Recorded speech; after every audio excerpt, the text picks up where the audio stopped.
Mark, are you there?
Okay, Nicole, go ahead and talk.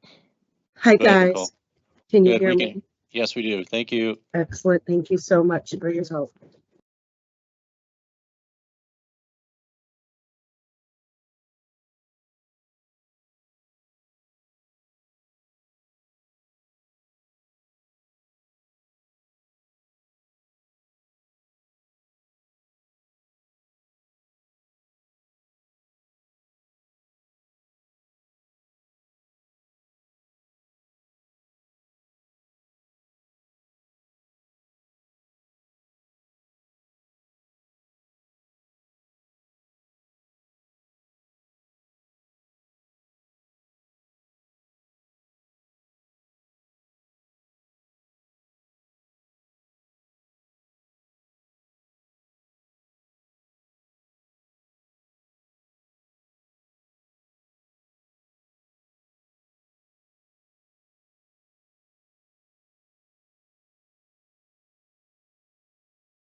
Okay, Lauren, can you speak?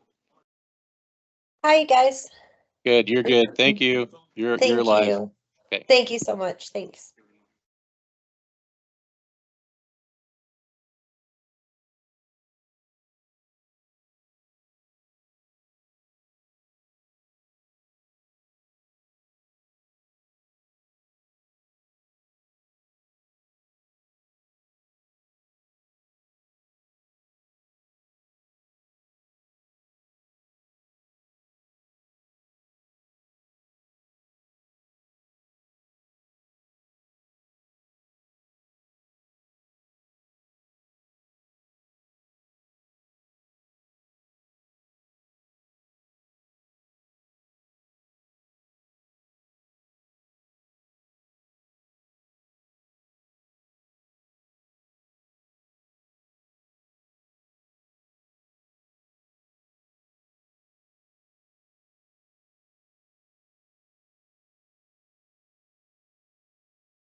Can you hear me?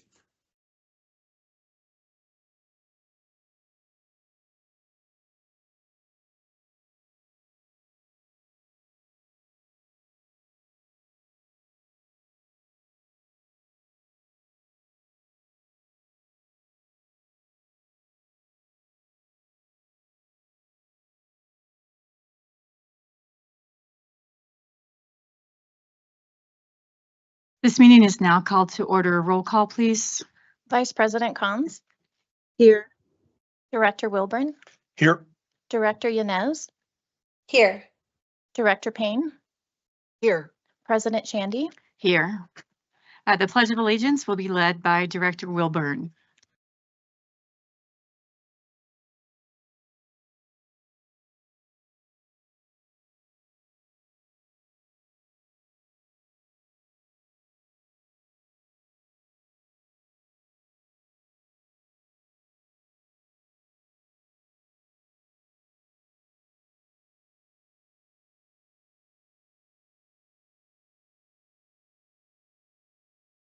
Welcome to our Board of Education meeting tonight, and thank you for your patience getting started a little bit late. It's a night where we have many sick people and systems aren't working as normally do. So thank you for your patience. We're excited to start our gathering by celebrating the outstanding faculty, staff, and students of D20. Their hard work deserves our recognition. So we encourage applause during this celebration time. So let's get started.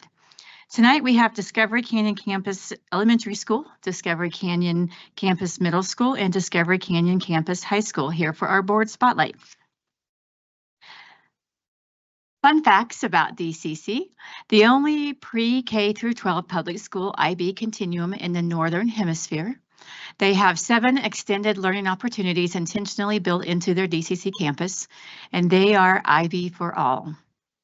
The elementary school, for 3 straight years in a row, they have scored 80% or higher on their SPF, and no other school has achieved this in the district. That's remarkable. Great job.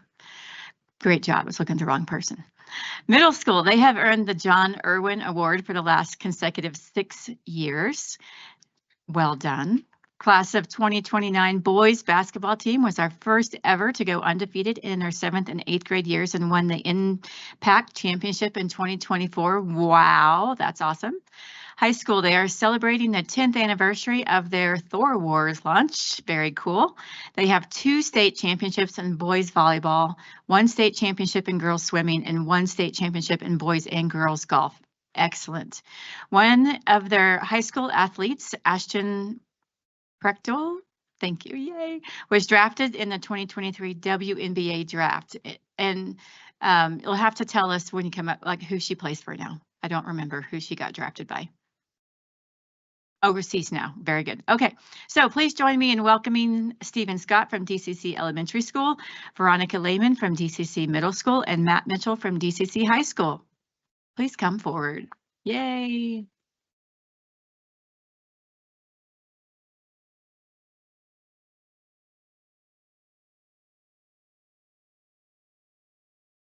Hi guys. So we are very happy to be here tonight. Normally we would bring our children, but our children are currently at our K-12 part of Thor Wars. They're at our carnival, and we didn't want kids to have to pick and choose. So there are our students there. Our high school students are leading that. Our young students are experiencing it. It's a really cool thing. We'll start with a video, if that's all right, that we had some students speak and just show you a little bit about our campus.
and makes me feel at home. I am Pax, and I am part of Thunder because we have the best principal and because we are a strong community.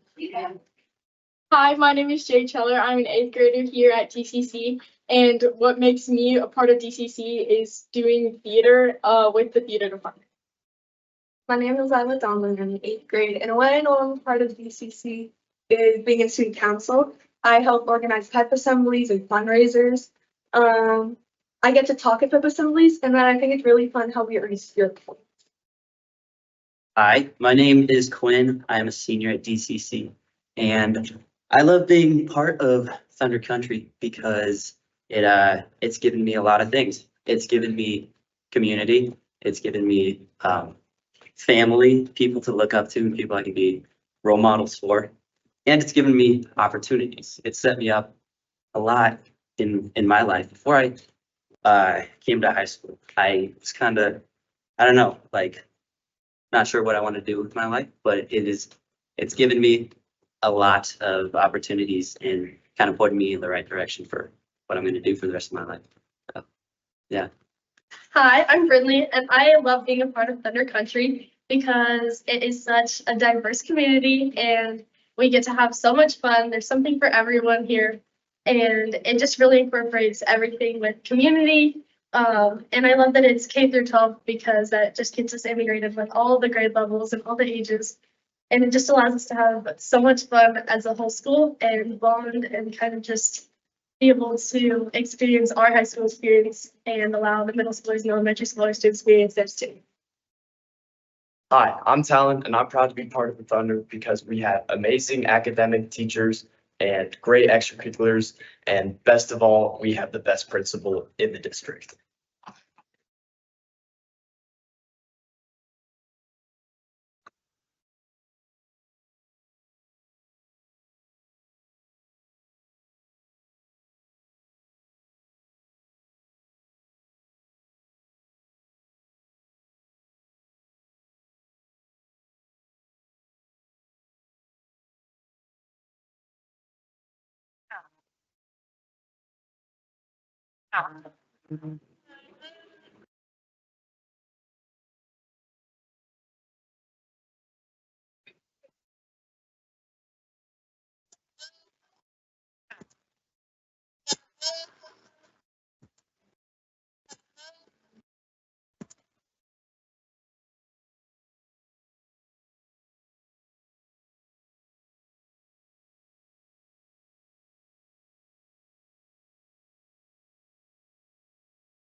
So we are the Thunder.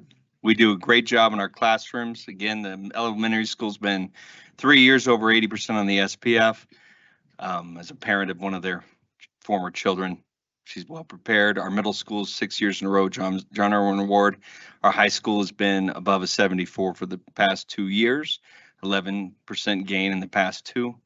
Our kids are prepared for college. Our kids are prepared for experiences, and we highlight that video because we not only bring it every day in the classroom, but our kids have the opportunity to have great experiences and become well-rounded IB learners, and who are prepared for the world. Excellent hype video.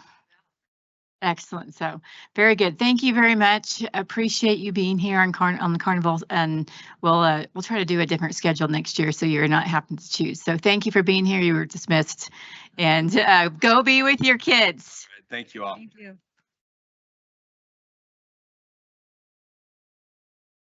Mrs. Ruckman, are there any updates to the agenda? No, there were no updates to the agenda. Members of the board, are there any items you wish to move from the consent agenda? Are there any discussion items to be added to the agenda? May we have a motion to approve the agenda? Moved. Second. Roll call, please. Vice President Cons, Aye. Director Wilburn, Aye. Director Yanez, Aye. Director Payne, Aye. President Shandy. Aye. Board members, does anyone have anything to share for board comments tonight? All right, Director Wilburn. I do. I want to share an experience I had earlier today, and I hope this gets out far and wide. I had a great experience with a young man named Ryan Malloy, M-A-L-L-O-Y. Ryan is the owner of, let me make sure I get it right, Lawn IQ. So at our home, we live in western Colorado Springs, Northwest, and our yards, it's like 50-50 weeds, grass at this point.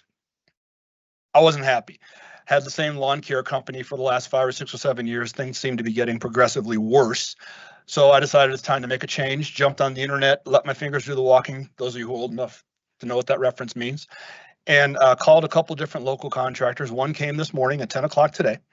Young man named Ryan Malloy, and he brought an assistant with him, a helper. And he pulls up and we walk the grass, and I was very impressed with his knowledge of weeds and fescue and what nitrogen levels. I mean, all that stuff. He clearly knows his craft, and I ended up hiring him, and he's going to start taking care of our grass. So we got to talking, and he has all this technical knowledge. He's talking about things that it might as well be Greek, right? I don't know anything about nitrogen levels. And I asked him about his education. And he said, well, I'm a District 20 graduate. I graduated from Pine Creek. I said, really? He said, yeah. And we got to talking, and this is a young man who we finished. He graduated. I'm going to read his bio that I had. He knows I'm doing this. Hopefully he's watching right now. But this is a young man who graduated D20 K through 12 and made the decision, rather than going to college or university and dropping $120,000, which is, I'm not speaking against that, but it isn't for everybody, decided I'm going to learn a trade. Became an apprentice working for a lawn care company and learned the trade, and then decided, okay, I'm going to purchase the tools of the trade that I need, become an entrepreneur, hang up my own shingle, and make my own way in the world. And he's doing it very successfully. He pulled up to my house this morning in a Ford F-350 quad cab, pulling a trailer with one of those 4-door Razor $50,000. This is a significant investment, right? But that's what he needs to get out into different ranches and spray his stuff. And he's doing very well. And he brought a helper with him, so he's got a payroll, right? He's got an employee, and he's just making his way in the world. So Ryan Malloy, I went to Mountain View Elementary School, then to Challenger Middle School before graduating Pine Creek High School in 2005. I started Lawn IQ in 2021 after spending 18 years working with a great family-owned business in Colorado Springs. Always my biggest goal to be self-employed, and I was lucky enough to have great mentors. I now have a beautiful family with 2 little boys, and we moved into D20 to give our boys the same opportunities we had. Our oldest now attends kindergarten at Encompass Heights. So this is a young man, I'm guessing he's early 30s or something like that, that just rolled up his sleeves and said, I'm going to find a way to do it. And he had the foundation to grow in accounting, to grow in marketing, to grow in learning his trade, to figure out how to do all these things. That was all put in him in D20 schools. And I so appreciated that young man and his story. And I hope that warms the heart of everybody in our district that we are. My kids all went to college. They all went to university. That was their path, isn't everybody's. And this is a young man who's doing very well in life. And he got started in kindergarten right here in D20. So ups to you, Ryan. I hope you're watching wherever my camera is. And I appreciate you. That's a great testimony to what our great schools are doing as we celebrate it, our staff, faculty, and students right now. So Director Payne. Sure. You know, I'm so proud of our community, and sometimes life takes me across the country for different reasons, but it's funny responding to Utah that I had the opportunity to meet young people that had graduated from District 20 schools and that had experienced a tragic event there, but also felt like their mindset and knowledge that they learned here helped them get through that. And so it is really nice to see like there's this 1 degree of separation that we find.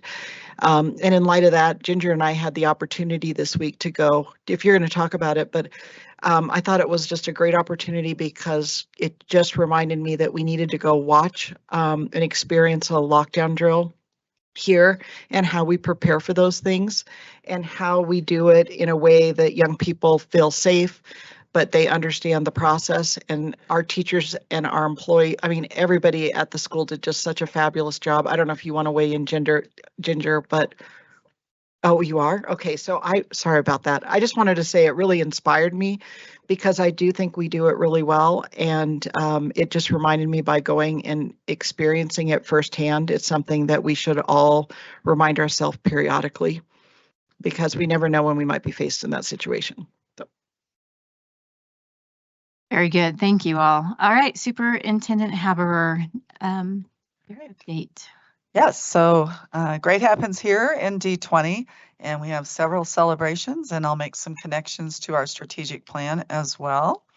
So up first, I asked principals, to share the celebrations that they have at their schools. So Rampart High School, the National Scholastic Press Association named 17 high school news broadcasts from around the nation as finalists for the prestigious Pacemaker Award. So congratulations to Rampart High School's KRAM for making this list. And it's very hard to get on this list. And they're the only program in the entire state of Colorado to be named as a finalist, and the winner will be announced in November. And then Rampart also sent me some other wonderful celebrations, one of them being that they hosted their home cross-country meet on Friday, September 26th, and the girls varsity team took first place out of 20 teams, which cross-country is not an easy sport. We also have an Air Academy mountain bike team. I love that action shot. I think that's pretty cool. So congratulations to them. They recently took home the Division First trophy. The team competes in the Colorado High School Cycling League and races against other high school teams from across the state, as well as a few teams from New Mexico, Wyoming, and South Dakota. And the team includes students from Rampart, Village, and Air Academy High School. So what a great way to bring our students together across the district. And thank you to the team mom, Shay Lorigan, for her beautiful photos. She really did take some great photos there. Extra Yard for Teachers Award. 3 Academy District 20 teachers have been selected as recipients of the Extra Yard for Teachers Award, a recognition presented by the U.S. Air Force Academy, athletes in partnerships with the College Football Playoff Foundation. And it's out of more than 600 nominations submitted by parents, students, and community members across the Pikes Peak region. Just 12 educators were chosen to receive this honor, with 5 of those being represented by D20.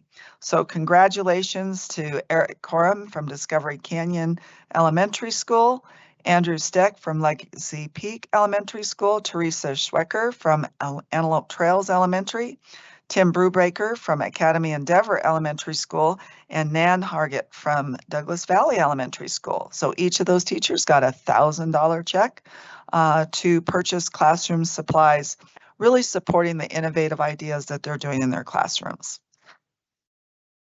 As you know, we hosted a Board of Education candidate forum where each of the 7 candidates had an opportunity to share their vision for public education.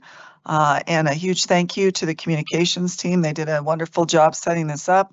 As you know, it was live streamed, and there is a recording available on the district's YouTube channel. If anybody who didn't get to see it wants to watch it, they can.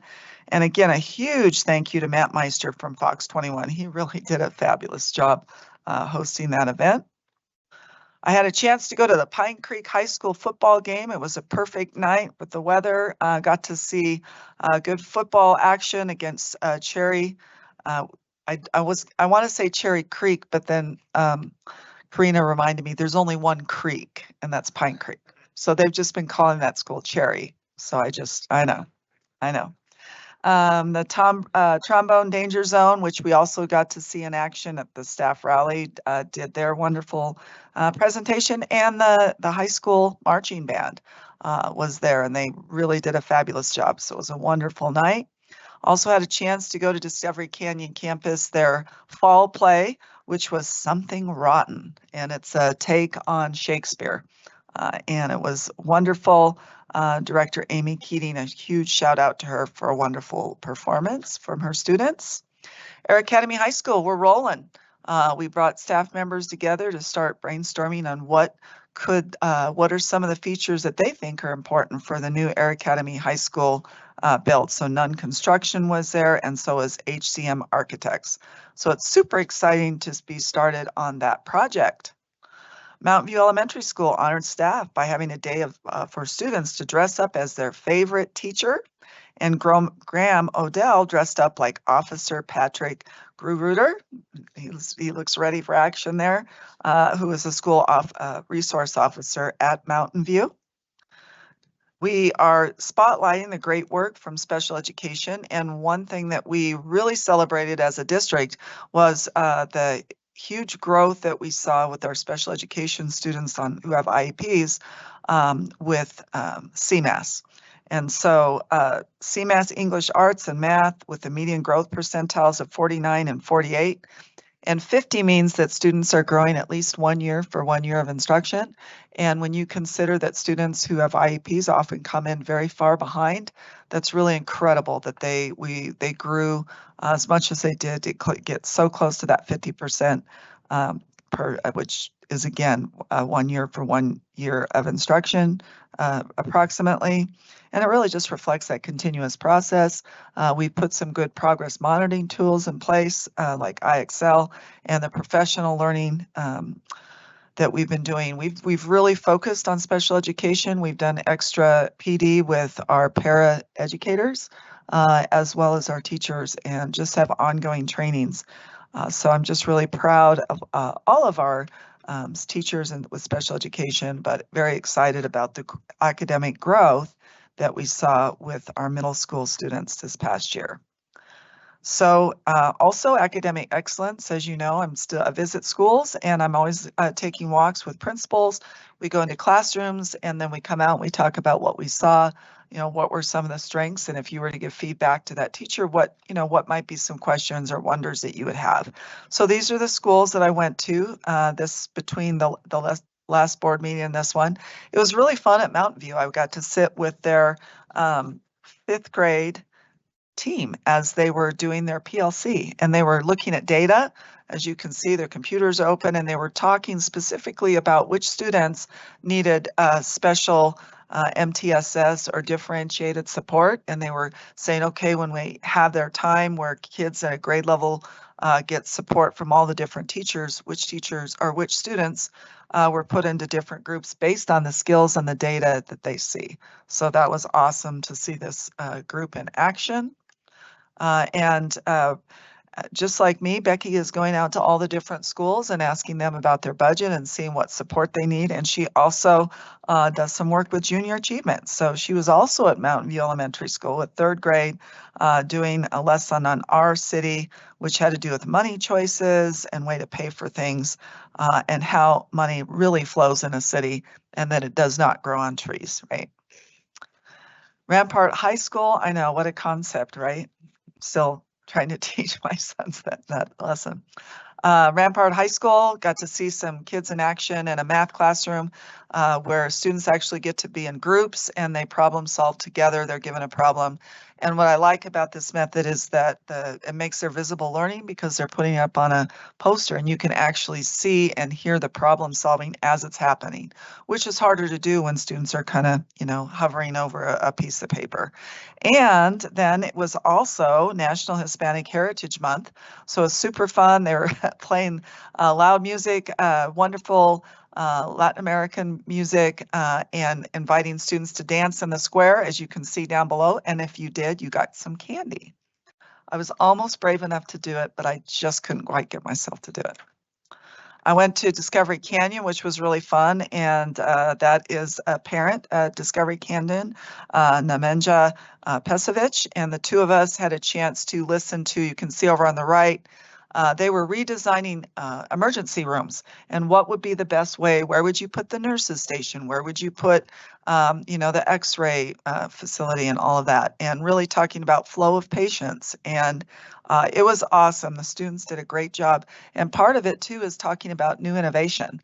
So it's fascinating to hear all the new innovation that's happening with the medical profession. So I definitely learned a lot.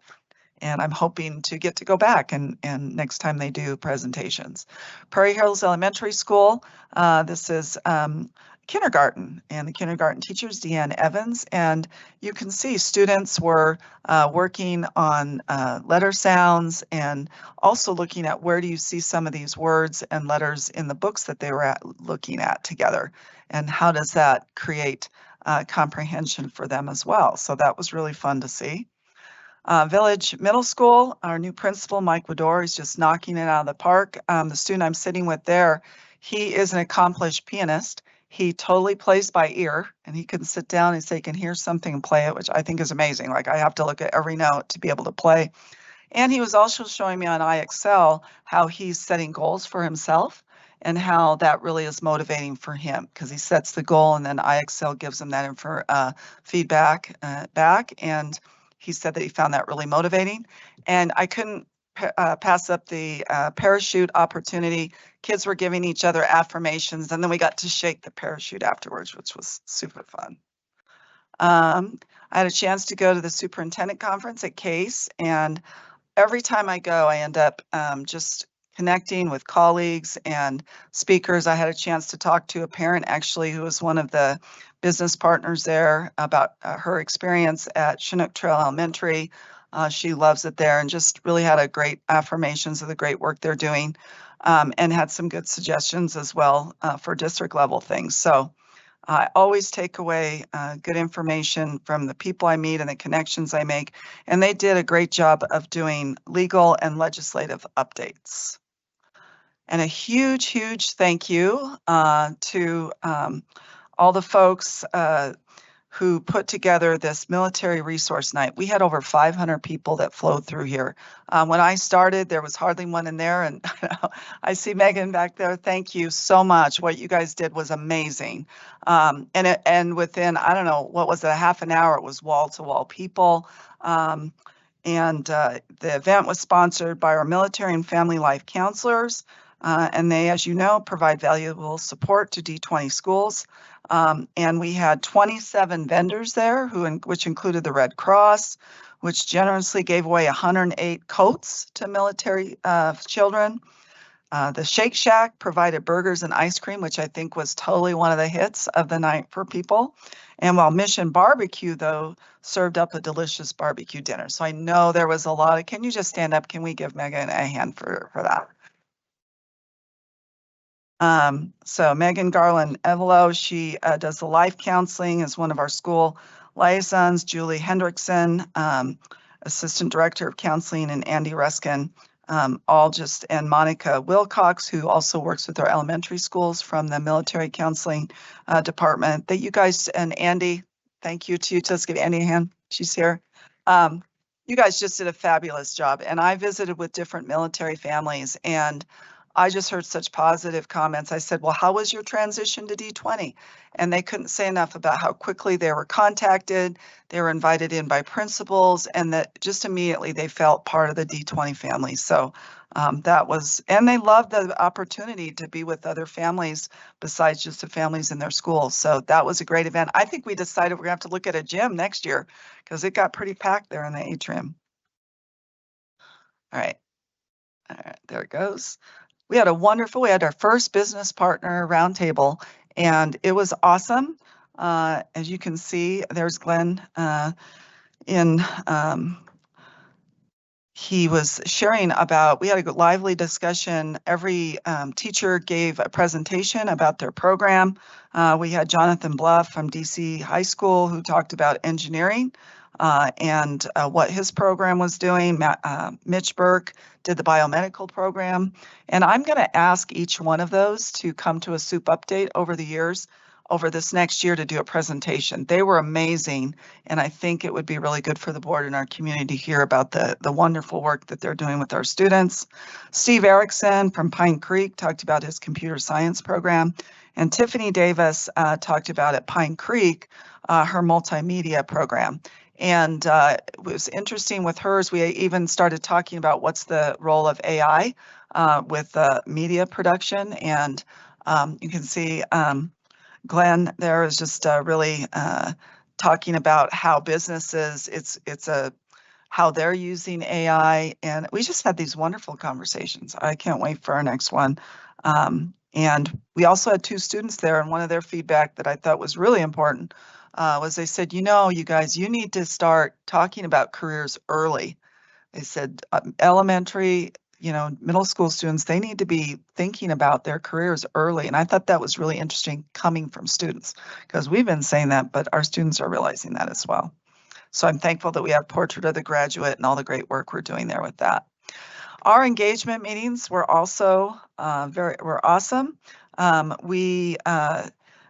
Again, Jolynn, thank you. It's just like you just like the main show all the way through this month, pretty much.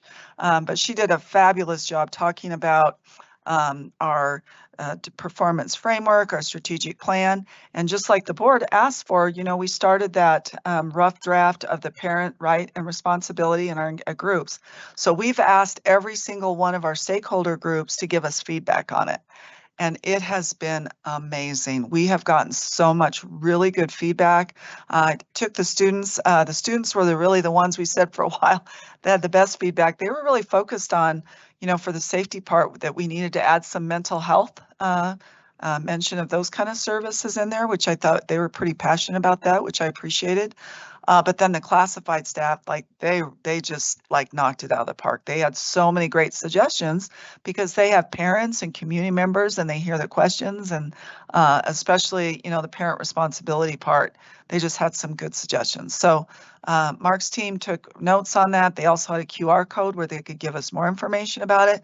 And so we're hoping in November for the study session, we can bring that feedback back to you and maybe bring another draft based on the feedback, so we can just make that really an ongoing kind of document with the goal, maybe being in December that we have that finalized. We've been telling them that we're looking at putting the parent right and responsibility in the handbook, so it's part of what's signed. And we've had classified staff and teachers that both said, well, put that at the very beginning and then go into the staff handbook, because it's so important to be outlining that for our parents. So it was really very, very helpful. Just wanted you guys to know, it's really important for our stakeholder groups to know why we have the groups, and again, to share important district initiatives, receive feedback related to strategic plan or any of the significant topic. And it says identified by the district, but for 2 years we've been asking for what are the topics that they want to cover, and it's usually budget, safety, certainly student achievement. So we focused on student achievement this time, and we also talked about some of the collective agreements and norms that we have for those meetings. Had a chance under community connectedness. It's important for me to be out and connecting with our community. I'm a board member on the Pikes Peak Workforce Center, so I went to their meeting, and it was really exciting to hear they're putting together a cohort of bringing businesses together to see how can we better connect with schools, both the colleges and well as the district, level schools. And I offered to, if you want to host something, one of those cohorts here, let me know, and we can maybe partner with them. I was also invited to go to, by Ann Caesar, to go to the UC Health, had a Caring for Our Community open house. And that was really good. They talked about, they're one of the only programs in the state, and maybe even close in the nation. They were the first to come up with philanthropic donations for EMTs and the fire department to actually carry blood with them to a car accident. And they just, I think they said the number of lives that they saved just because they had blood with them. But they were also concerned with, the state and the city for that matter, having some budget constraints, how would they be able to continue that program? But they had other states visiting their program, and I think they said LA now wants to do a full program like that after seeing the wonderful statistics they had. So, and as you know, UC Health is one of the hospitals that are located right here in our district. So it was fun. I made some good connections with some of our legislators who were there. So I'm glad that I went. And here is the lockdown that we were talking about. We did at Chinook Trail, and I was so impressed. So really kudos, Rich, to you and your team. We called the lockdown, and then we literally went to every room. And Rich had the same. What did you say again every time? This is law enforcement, or yeah, yeah, yeah. But I mean, we went into classrooms, and in the dark, the kids were quiet. They were in different areas based on where that would be most safe for them. It just was so smooth. So I know you've done a lot of training, and kudos to the principal there too, as far as the work that she's done with her kids. And it was great to see that. And I look forward to going to an elementary and a high school and seeing how that goes. But such an important, and I also appreciate the way that you, Rich, and the security team really standardized those trainings across all schools. That's been huge, and you could see the outcome of that, which was really great to see, because safety, as you know, is one of our top concerns here in D20. And that's it. That's my soup update. Thank you. Awesome. All right, we need a motion to approve the consent agenda as posted. Moved. Second. Roll call, please. Vice President Cons, Aye. Director Wilburn, Aye. Director Yanez, Aye. Director Payne, Aye. President Shandy. Aye. All right, there are 10 people watching the live view stream right now. We're going to take a 10-minute break, and we will be back to begin the business section of our meeting.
get here until public.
One minute.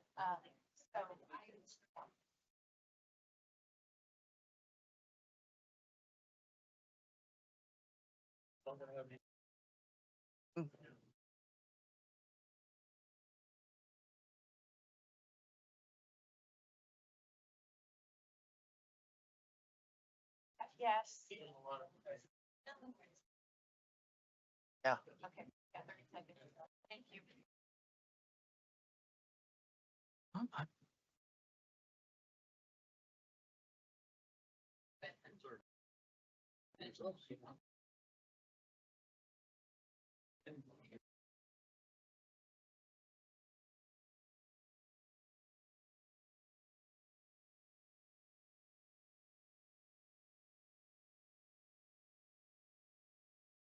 All right, welcome back. Thank you so much. It's always incredibly inspiring to begin our meeting by celebrating the hard work and achievements of our D20 students, faculty, and staff.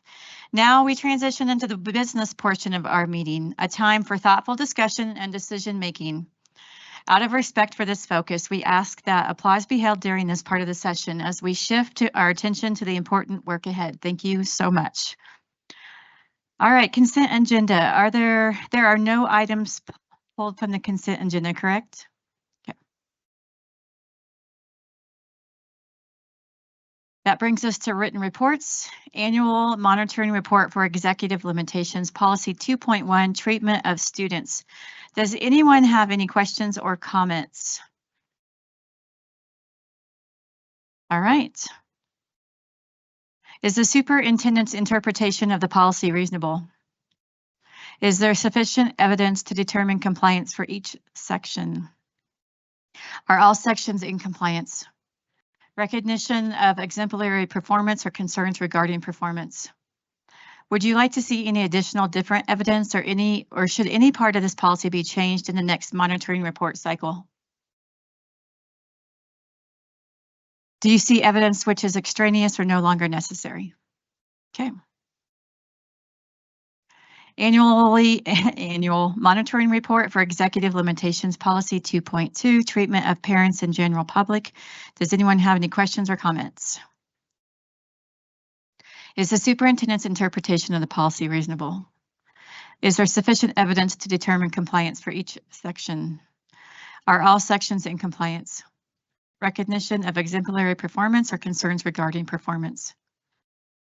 Would you like to see any additional different evidence or should any part of this policy be changed in the next monitoring report cycle? Do you see any evidence which is extraneous or no longer necessary? Annual monitoring report for executive limitations policy 2.3, treatment of staff. Does anyone have any questions or concerns? Is the superintendent's interpretation of the policy reasonable? Is there sufficient evidence to determine compliance for each section? Are all sections in compliance? Recognition of exemplary performance or concerns regarding performance? Would you like to see any additional different evidence or should any part of this policy be changed in the next monitoring report cycle? Do you see any evidence which is extraneous or no longer necessary? monthly financial report through August of 2025. Does anyone have any questions or comments? Sustainability of improvements shown in student performance framework. Does anyone have any questions or comments? I have one if nobody else doesn't. All right. So with that, sustainability of improvements shown in student performance. I know we saw a lot of different jumps and different points earned for school performance frameworks from year to year and things like that. And I need a little more information, and can you inform me more? Basically, I'm gonna. why do you see the jumps? Absolutely. So tonight I gave you a couple handouts at your seats.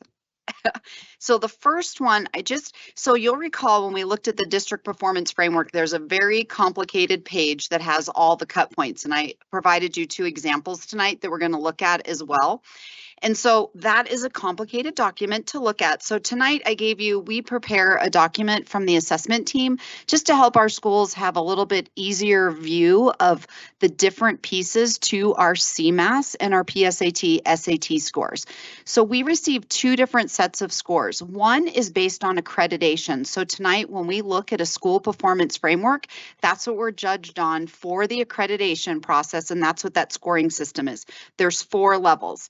The other piece of information that we see often represented as meets and exceeds, or how our kids are doing more from the media, looks at a proficiency level. And this is really to provide an instructional level of teaching for the kids. So it looks at each standard that students are learning at a particular grade level in a particular content area, and then how can we better support them. So we get those 2 different sets of data and information. When we start looking specifically at the school performance framework, so tonight it's going to be a little harder for the public to follow along, but I'm going to try to keep us all on the same page. We are going to take a look, because I think, and then I have like a little small funny story. Mrs. Allen was trying to help me with our presentation, and she came up with this great analogy around football and how we play a game. So I went, Tacey's already laughing because she knows my level of expertise when it comes to athletics. So I went home and I said to my husband, I need some words. I need some vocabulary for he's like, you're going to need a different analogy. So, so if you'd like the fun story, Mrs. Allen's your person. Tonight, I've got the facts for you and the information. I tried to be a little more creative, but that is just not going to happen for us. So what we're going to look at right now is I took the name of the school off of there, but yours does have the school information. It's a real school in District 20, but it'll just help us look at why these differences occur. So when we look over time, we would not expect to see the exact same score every year. Our best hope is we would see improvement, but there's a lot of pieces and a lot of criteria that goes to building these frameworks. So I'm going to click to the next slide. So this compares, so at your seats, I also provided you 2 years. There's 2024 and here it is, I already lost mine. 2024 and 2025 for a particular school. So when we look at the cover sheet for this school, on the left-hand side, we see 2024. We see that the school received a score of, geez Louise, I'm gonna have to look because I can't see the screen tonight. 98.6, thank you. I'm like, whoa. That's concerning. No, the 98.6. Then we saw that in 2025, the school had dropped to a 72.4. So please know this is something that we spend a lot of time in learning services. Our PSSGs, our principal supervisors, work with our principals very closely to identify these differences, but you really have to start looking. So on this cover sheet, we see the 2 indicator ratings. We have academic achievement. So when we think of achievement, we think about how did those kids do on that test in that classroom. It's an average score of every student who took the assessment that day. When we look at the second indicator, which is academic growth, growth is looking just like Superintendent Haber shared tonight around our special education data. Growth is looking at how students did over time. And so we would expect to see them grow at least a year's worth of growth. So on this framework in 2024, we see that we exceeded in both of these categories. In 2025, on the cover, we see that we exceeded in achievement. So students are learning those grade level standards, but we see that the school was approaching in growth. So we did not see as much growth from these students as we would have hoped or anticipated. So then when we open what I fondly refer, if you've been able to listen to any of my presentations, to the guts of the, the school performance frameworks. And so we start to see some differences. So if we look at 2024, we will see that there are several color bands represented, and we'll see that all of these show up in the exceeds or the meet category. To the far right, we see those color bands. One column to the left of that are the points that were possible and the points that were awarded in each of those categories. So there's a calculation that goes with that piece that looks at achievement. And then there's a second calculation that looks at growth. So when we look at this, we see that there were similar numbers of students who took these assessments in 2024 and in 2025.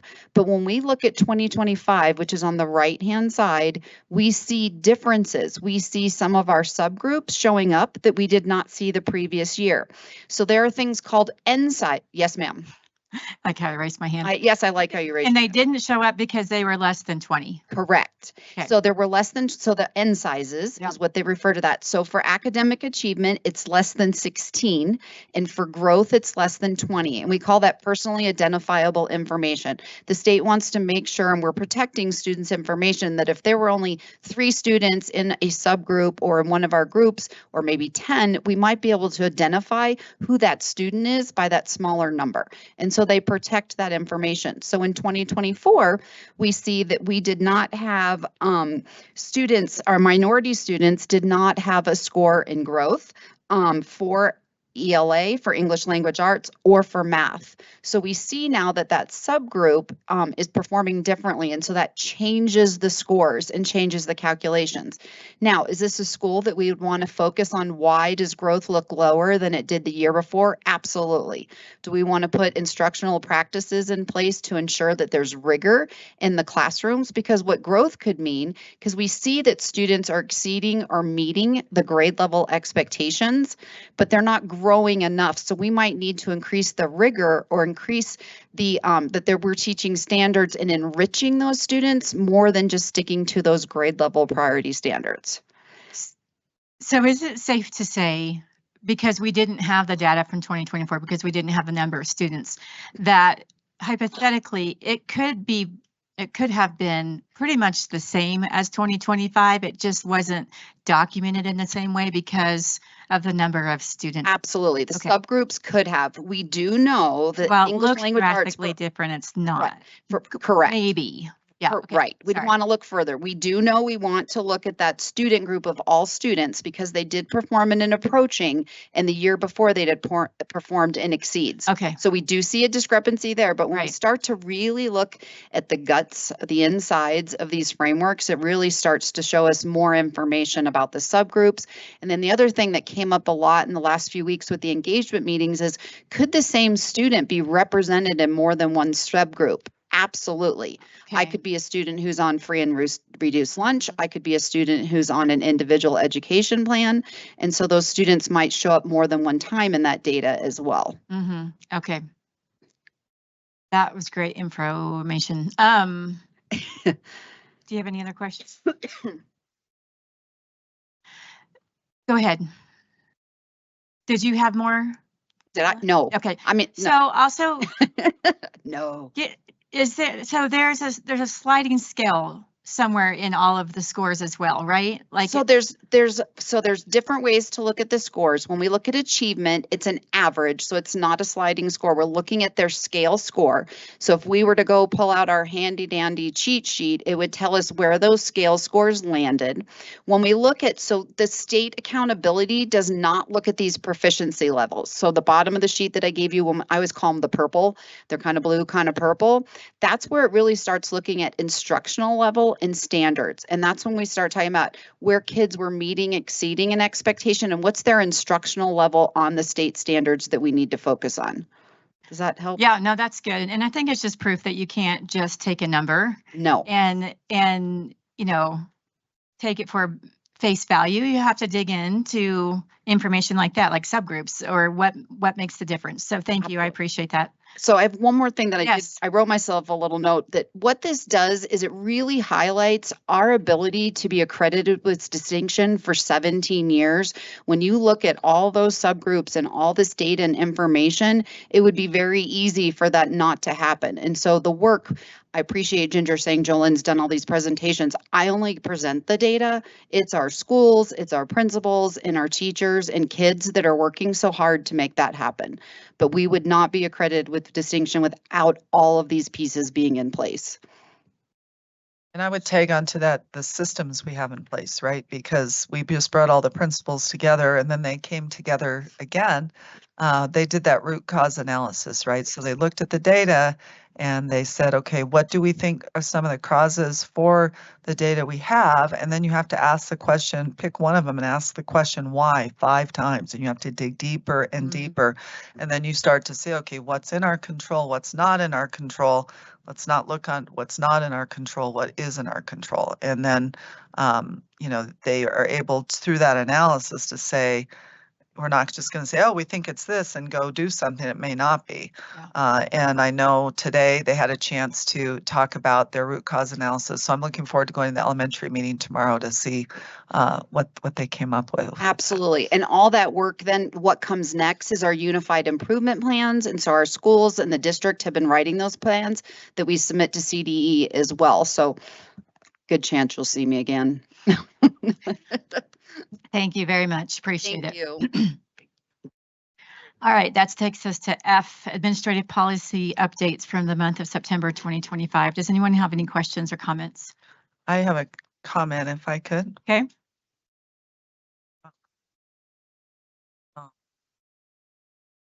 Okay, go ahead. I would like to make a comment about policy IGLR2, which has to do with library books. And Amy and I had a good conversation yesterday and just started talking about, you know, we have this bill of rights and responsibilities for parents. And how can we really use that as a lens when we can, when looking at policy, and of course, stay aligned with state law. And so I would like to propose, and I talked with Kathy Namika around this, with this policy, could we take some of the language that we already have for the parent rights and responsibility and shared commitments and just put it at the top so that parents know that they are absolutely our most important partners. And what the beginning of this says, and it wouldn't have to be word for word, but I thought if we could, we'll probably take this back to our PRC process and add some of this language. Because what it says in the beginning of ours is, in Academy District 20, we are committed to honoring the rights of parents and promoting parental involvement in the district. We believe parents and guardians are the student's first teacher and that parents and their guardians have the utmost and first priority in terms of leading their students' educational journey. And so I think we'll take a stab at that. I just thought about your suggestion and I just started considering that and thought, yeah, we should, wherever we can, you know, just keep enhancing that important commitment that we have to our parents as partners in their child's education. So that's there to look at, but we'll take it back and put it through the process to add some of that language. I appreciate that. And did you say the specific policy or just in general? Yeah, it would be right at the beginning of the policy of IGLR2.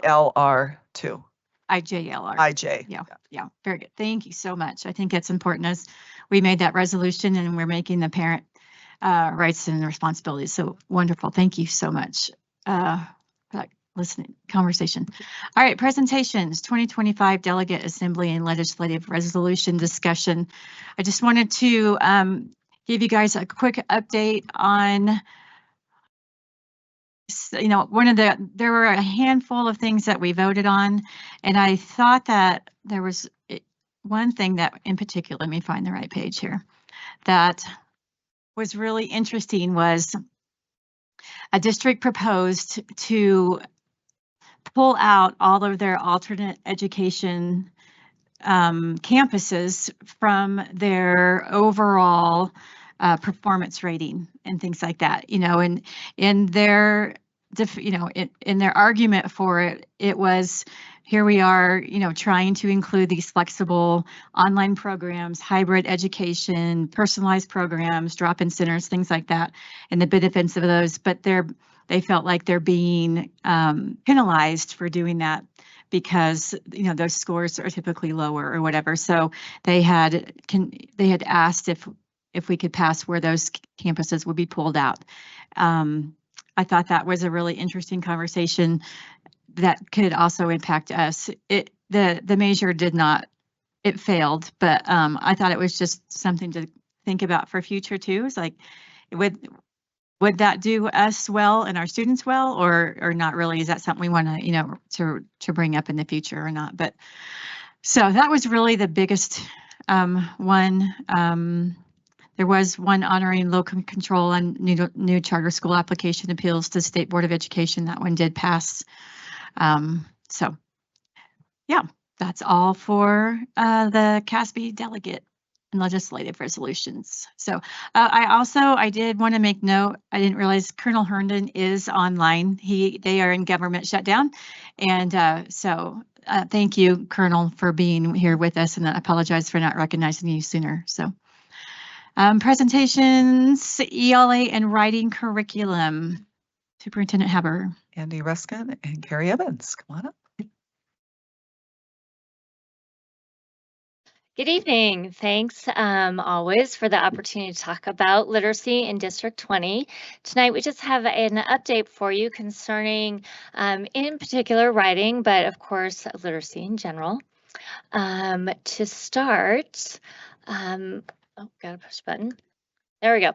So a little background. Last year, I think you're all aware, we did a book study as a district, Results Now 2.0 by Dr. Mike Schmoker. And a part of that book study really highlighted and confirmed for us just the importance of writing. And the slide demonstrates or has down some of those bullet points of why writing is so important in our K-12 education. And through that book study and the discussion and the goals that we have for the district, we really landed on this goal of ensuring that all of our students write 40 minutes a day, every day. So that is the goal that we're working from. And as you can probably imagine, writing 40 minutes a day looks very different from kindergarten through 12th grade. That said, it's still a really important activity for all ages and grades.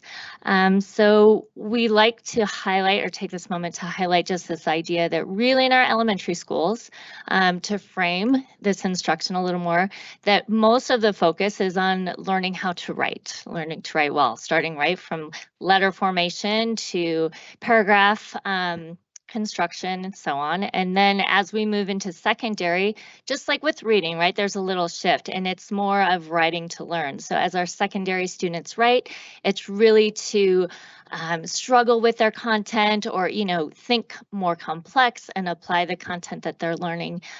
Through that writing process, they learn even more about the content that they are involved in. So with that, I'm going to share just from our different levels, elementary, middle, and high, some of the resources that we use and the practices that are in place.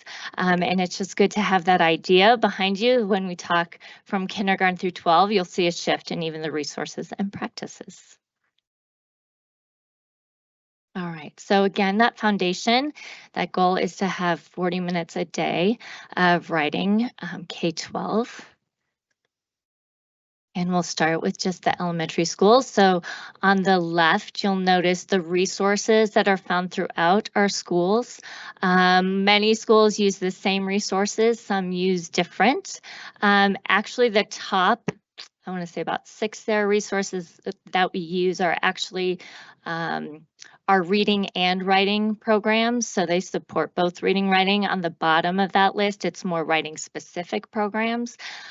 We do want to highlight too that these are resources. So we teach standards and we teach students, but we use the resources to help us along the way. So there's nothing that we might do cover to cover, word for word, but we really like to teach students where they're at and what they need along the way, and make sure that we're addressing those standards.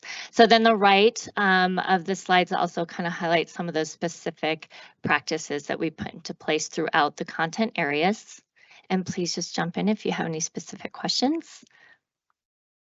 Moving to middle school, again, you'll notice resources move away from actual programs to more structures and processes that our secondary and middle school teachers can use across content areas. For example, CLEAR is a method used through many of our middle schools, and it's a process of writing that can be applied in math and science and social studies, and of course language arts.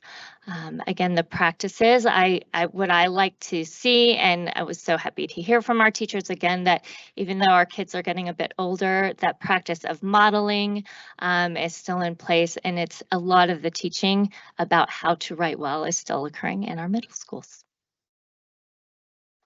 And then finally, our high schools, you'll see those resources, I think, grow even more, in part because when you look at our high school courses, they start to vary even more. And with every content area, there's different resources that support that content more specifically and better. And so our high school teachers pull from a lot of different resources. I also appreciated hearing from a lot of our high school department chairs how they're working in their PLCs to really determine what practices are resulting in the best learning and achievement. So it was nice. This opportunity was great because I got to really connect with some of our high school teachers even more. And again, those practices across high school. And again, I'm encouraged that these are practices that occur across content areas, not just in language arts. And then finally, the walkthrough form that our C&I and literacy team created collaboratively with input from teachers and literacy experts. But this is a form we started to use last year with our school leaders so that we could walk through all classrooms and just start to gauge what is the need, how can we support teachers in increasing writing if that is a need, what kind of resources can we provide. Some of the things that are highlighted, we don't just look at writing as happening, but how rigorous is that writing. We really found that there was a need to define, you wouldn't think, but actually to define what is writing, because there's all different forms and annotating. And again, we wanted to recognize in classrooms when we're in there, writing may not be happening in that moment that we were walking through the classroom, but you can really see evidence of writing happening throughout the classroom and of course all the kids' materials. So we use that as well. And that's all we have for you tonight, but welcome any questions that you might have. I think that's incredibly helpful to know how we are implementing the writing piece of what we're striving to do. And I just found that really incredibly helpful. So thank you so much for sharing it. Does anyone else have any questions or comments? President Shandy. Yes, Director Yanez. Sorry. I'm really sorry I'm not there in person, and I apologize for not sending any questions ahead of time. I just have not been feeling well. I was wondering about, as someone who is a writing major, said no one ever, right? Like that's, everyone thinks that's just this terrible thing to do, but it is not. There are some certifications in technical writing that I actually considered technical writing at one point as a career path. And I just was wondering if we have ever thought about that for like our high school students and looking into some of that. I'm literally saying as much as I know about that, but that might be kind of an interesting offering. And then I really value what you said about prompts that are meaningful. I think when I taught 6th grade English, you can be the teacher that's trying to, and I was, have kids write more and make it fun, right? Like I'm just trying to get kids engaged. I'm trying to have kids, and I think there's a place for that piece of creative writing, but the explicit teaching of, types of sentences. I have to call out Tess Livingston, who literally taught me how to teach kids how to write. She's at Encompass Heights now. It's very, you have to be consistent and you have to be explicit in your instruction. And so it can feel a little overwhelming and, but I really value what you said about that. One of the things that comes up in conversation, I think, often is grammar instruction. We're not teaching kids grammar anymore. They don't understand parts of speech. They don't understand types of sentences.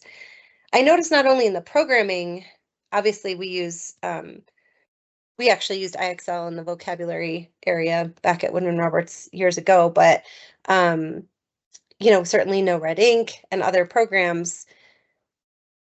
Teaching grammar is embedded in our standards, and I think there's a lot of information out there about how best to teach grammar. In context is what I always kind of come back down to. And I just want to know, I just am curious as to kind of the feelings around that specifically, that you came across really at the elementary level. We continue building the layers of that onion, but what did you see at the elementary level and like kind of the state of the union on that piece? Yeah, well, I have some thoughts, and then I'm even gonna have my partner Carrie talk a little bit because she was just in a building not too long ago, and I know she can speak to this as well. Yes, I agree with everything you said. So teaching grammar embedded in writing content, right, and subject content area is the best way. That said, there's also a lot of isolated activities that I think you see more of in elementary to lay that foundation and have some practice, but then that application piece is huge if that information is going to stick. So that is definitely a belief, especially I would say as, again, we teach students how to write. I think that I also want to just comment, there's one of the book studies that we've supported many of our secondary schools with is The Writing Revolution, if you've heard of that story. It's a great book by Nellie Wexler and Doug Lemov, and it really talks about, it gives really hands-on examples of how to teach writing within your content, but really to draw attention to how syntax and grammar really emphasize your message and communication. So again, it's that within context, but teaching and emphasizing the importance of grammar. So we have a lot of middle schools in particular that voluntarily have asked for support and training with that resource. Carrie, you want to talk about a little more about that? Well, I just would say I agree with everything that you just said in terms of, especially in the elementary level, it's a layered approach for grammar instruction, right? They are getting very explicit instruction through what you might consider the reading part. It's often embedded within the reading resources that they use, but then we look for transference in the writing piece, and that's really where they are getting the feedback based on the rubric from what they are writing. So that's all I really have to add. That's fantastic. I'm actually listening on Audible to the Writing Revolution. What book is that? Yes, I'm listening to it. It's hard. I really should be highlighting it. I feel like I'm cheating by listening to a book on writing and not highlighting. But thank you for that, because I think there's a little misconception that like people like to make sometimes those generalized blanket statements like we just don't teach grammar anymore, and that's really not true. It's when you major in writing, you get to take advanced grammar, I don't know, 2000 or something, and you're diagramming sentences that take an entire page. And while that might not be the same approach, although I would say that it is a valuable exercise to do it at least a little bit, that it is happening. And I think that's just a message that people need to hear. And often I think I've run across people that have questions about that and have asked me about that in the past. So thank you so much for clearing that piece up. And for the attention, 45 minutes of writing a day. I think I need to start doing that again. And not just emails. I heard journaling is really a healthy thing to do. Well, thank you so much. Can I ask really quick, Director Payne? Thank you, President Shandy. I wanted to ask, because this often comes up with AI in the classrooms and digital, we have little digital natives running around, and I'm not one of them. And I was just curious, is this a strategy to kind of overcome that by going back to those writing skills and pen to paper, or is this on their computers? It really depends on the grade level. So we shift around typically third grade from writing, on paper and pen to producing paragraphs technically on the computer. Not to say that our third graders, fourth graders, fifth graders, so and so on are not physically writing, but that's really when they start to learn the process of typing and practicing typing their works on the computer. But just because they are typing does not necessarily mean that's associated with AI. We still are looking for those independent thoughts and critical thinking of even of our smallest learners. No, that's wonderful. Last little question, and this is so selfish to me, but how are we doing on teaching children cursive? So cursive is one of the things in 2010 when the Common Core standards came out. That's what Colorado content standards are based off of. Cursive was actually taken out of the standards. And so it is no longer a standard. And so it's not something that we prioritize in our school at this time, especially with the shift towards that typing piece. Well, and then here's a question. Do you think that, and here's where I'm really proud of my children went through District 20, but when they don't learn cursive and when they are handwriting things, is there any thought, even if it's not part of standards, is there any thought that there's a benefit to making sure that that's part of what we teach children on the cursive side? Sure. Am I just being old fashioned? Yeah, no. And, it isn't a standard and it's not something that we necessarily track closely. That said, I can also, off the top of my head, name 3 schools that I know still provide opportunity for students to learn. So usually in 3rd grade, and of course, I would need to double check as far as where all of our schools stand, because not all potentially, take this time, but many do. It's more of a kind of independent practice time, the worksheets that you trace. Whereas I know Carrie and I were talking when we were in school, we had our teacher up on the overhead and she, it was a little more intentional and explicit. So there is work happening. It's just not necessarily broadly and not something we've closely tracked. And the other pieces that I know, of course, if I put my dyslexia hat on, it's actually something that we do explicitly teach to our students who are receiving dyslexia therapy, because that has research shows it actually helps with reading and understanding text when they can have that continuous flow of writing rather than kind of the start-stop that comes with printing. So that's happening. Well, thanks for considering that, because I did recently get a thank you note from my Air Force Academy graduate son, and I had to laugh because it was printed.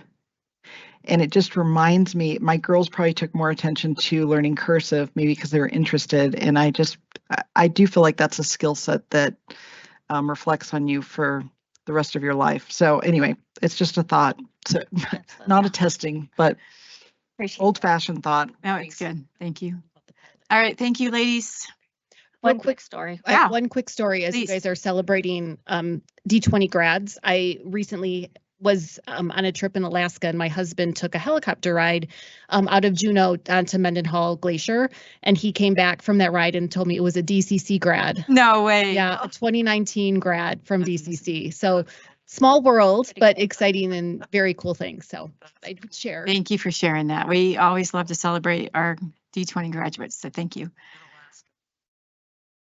All right, Mr. Belcher, how many people have signed up to speak during public comment section 1? We have 1 speaker. The board welcomes public comment on issues related to the operation and conduct of district schools in accordance with board governance policy GP 4.4. For members of the public who have registered to comment at tonight's meeting, the board has reserved 2 public comment sections. The first public comment section is for individuals who are speaking on specific agenda items and ASD 20 students. ASD 20 students will be called first, after which individuals will be called in the order that they appear on the sign-up sheet. The second public comment section is for individuals who wish to speak on a general topic not on the agenda. Individuals will be called in the order that they appear on the sign-up sheet. Each individual speaker will be limited to 2 minutes of comment. Individual speakers may not cede their time to other speakers. Please keep in mind that students often attend board meetings. Speakers' remarks, therefore, should be suitable for an audience that includes kindergarten through 12th grade students. Out of respect for all speakers, please refrain from cheering, clapping, snapping, or speaking out during public comment. The board president will recognize each speaker and may interrupt, warn, or terminate a speaker's statement that is unrelated to the operations or conduct of the school district or disruptive to an orderly, civil, and/or productive meeting. Examples of comments that may be disruptive to an orderly, civil, and productive meeting include obscenities or profanities, comments that constitute harassment on the basis of one or more protected classes, and/or personal attacks against any individual that exceed permissible criticism of school operations or personnel in their professional capacity. Finally, as a reminder to all present, the board and staff generally do not respond to public comment. This is our opportunity to hear from students, parents, and patrons. The board may discuss public comments later in the agenda or on future agendas. Our first speaker is Mr. Eddie Waldrop.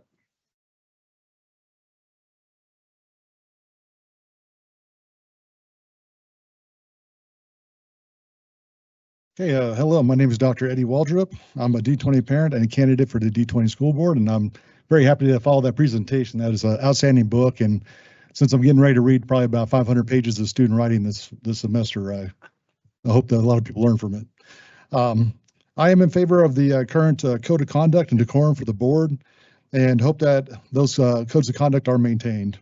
There have been numerous times I've sat in this room to hear anything from peaceful prayers to calls for concerns noticed in schools to outright vitriol and ad hominem attacks. Going through the process to be a candidate for the board has opened my eyes to some of what you have gone through. Therefore, I'd like to express my appreciation for what you have all contributed to our community. Board President Shandy and Treasurer Wilburn, thank you, and I appreciate your commitment to the students and stakeholders, and know your continued service will be undertaken with fidelity and diligence. It's appreciated. Vice President Collins and Director Yanez, hoping to see you guys here tonight, but I hope you guys hear me well. As your time to the board comes to an end, I'd like to thank you for all that you've done, your time and dedication to our students and our community, and wish you all the best as you move forward in the next chapter of your lives. Director Payne, it has been a distinct honor to get to know you and run alongside you during the selection season. I think you've done an outstanding job with your time on the board and came into the board at a critical time when challenging and courageous decisions need to be made. My esteem for your knowledge and leadership has only grown over time, and I hope to sit next to you during the next 10 years elected members to represent the constituents of our great district. Thanks again to all of you. All right, the next item for board consideration is Governance Policy 4.4, board meetings. 1 second while I get myself.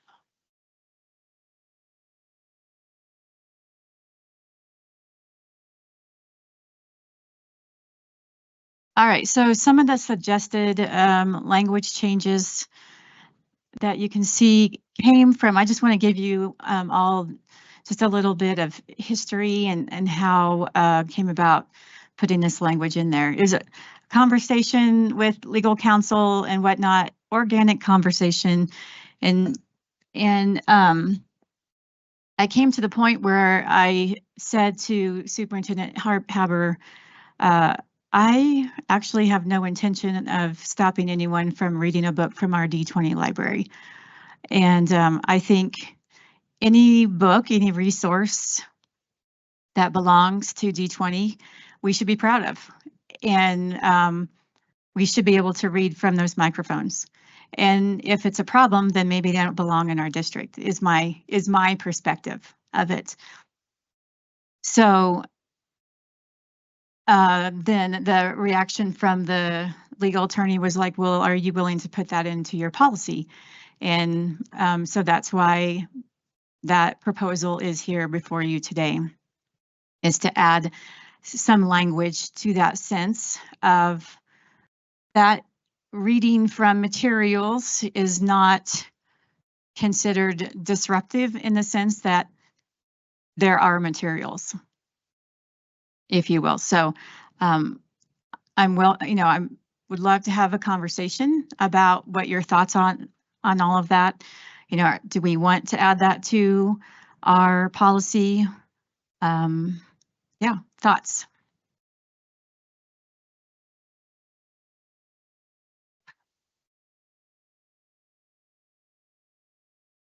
I think you make a very good point. If it is available to our students in our schools, then restricting it from being read to our parents, stakeholders, staff members, board members, what have you, in this room seems hypocritical is not the right word, seems odd. So if your intention as president, for as long as you are, is to allow a parent or whomever to come to the board meeting and read from materials that they have located in our schools, this boardroom is a part of our schools. The EAC is a part of our schools. I mean, we're one big family. So I have no problem with it. I think it's a good addition. I think it's a good revision. Here's what I think some of you I had circulated from my colleague and friend that's the chair of the State Board of Education for Florida. One of the things that had occurred was asking a superintendent to read from the podium on a microphone a book that had been complained upon that was found in his school. And the point that they made is and he said, the superintendent said, I can't read that. I can't read it out loud. He's like, start with paragraph 1. And he's like, I'm not comfortable. It's not appropriate. It's not appropriate for the audience here. And what it did bring about some real realization to say, if it's not appropriate for the audience here at an adult meeting, how is it appropriate for a school? My question, in addition to your comments, since we can have this candid conversation, is if they're going to be able to read that here, do we feel confident? And I appreciate in learning about all this that there is that policy that's been put forth. I think that a lot of people have been looking at is D20 created a policy. Do we feel, and it's a question for you, do we feel like there's an internal process to review the books that are on our library shelves to make sure that we are constantly doing that weeding process? And that's just my question, if you could kind of go through that. I do. We definitely have a process on that. And Tacey Killingsworth, I'm glad she's here tonight because she was really over as we were working through and putting together. I think we have one of the best processes in the state. We were asked by CASE to do a presentation on the process that we've put in place here. And thank you to board members. You guys gave us feedback as far as if a book is challenged. We have a really good process. And as you know, that's what the new law says. You have to have a process in place. We're very proud of our process. So that's one part of the piece. The other piece is around the weeding and the selection of books. And Tacey, do you want to talk a little more about that process? Yeah, I'm glad I'm here too. So we have a pretty good process in place in terms of the weeding out of books and also the selection. And so when Carol Bramschreiber came on as the district librarian, we worked together with all of our school librarians to put together, and it's a packet that I could get you a copy of. I don't obviously have it here. But we worked through what should we consider, and we looked at other policies. We looked at a lot of different things to determine what are the criteria that we should be evaluating books on. And so her and her team put together a whole packet, and it walks them through how you review each book, whether you're buying it or you're reading it from the library. And then they have a lot of PLC timed when they come together and like look at books together, because we want to try to be consistent as possible across our schools. And then Carol, because currently not all of our librarians are certified staff, some are classified. So she goes to every school and sits with them and talks through the process.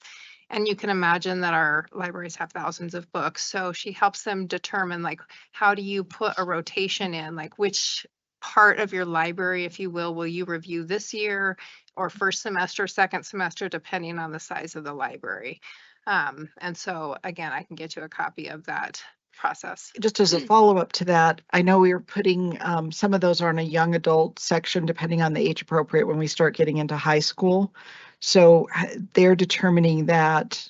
How are they determining that and access to that?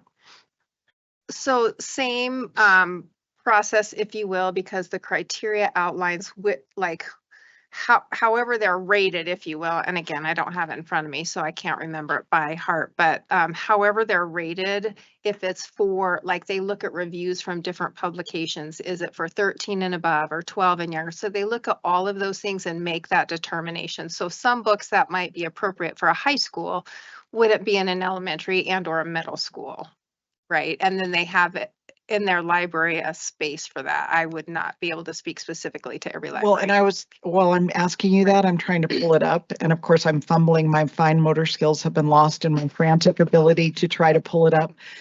But one of the things I did notice was that in your rating that included literary content and isn't there like a standard for that you're looking for? Mm-hmm.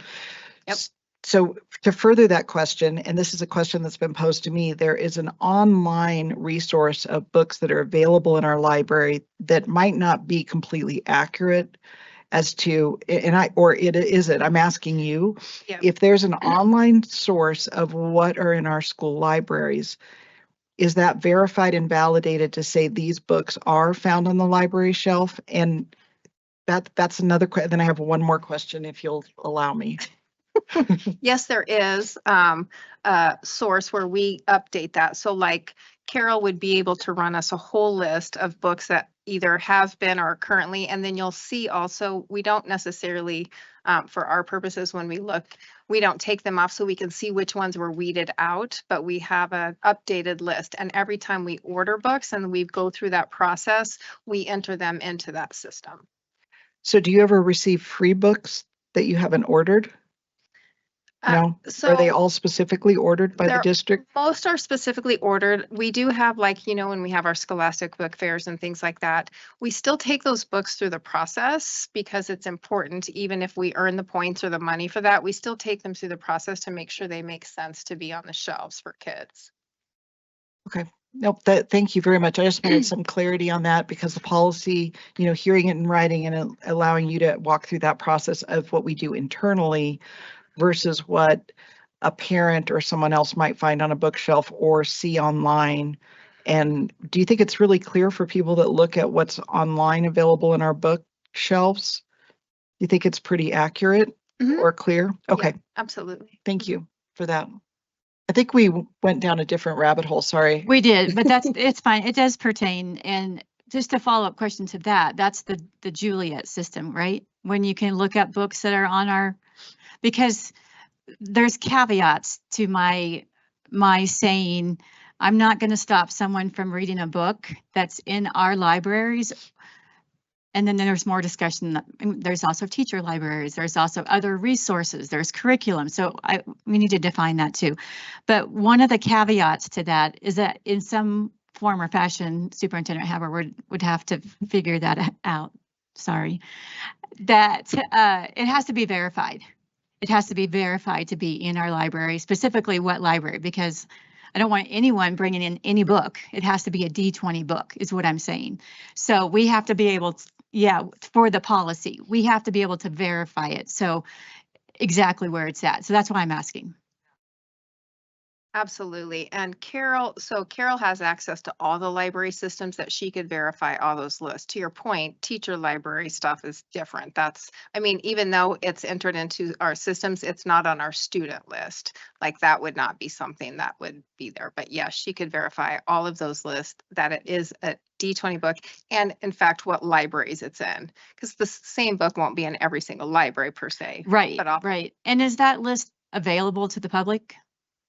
I don't know that. How does the public know what books are in the library? I think they can go on through the system, Follett system, and be able to. I said Juliet. Follett. I know. Okay.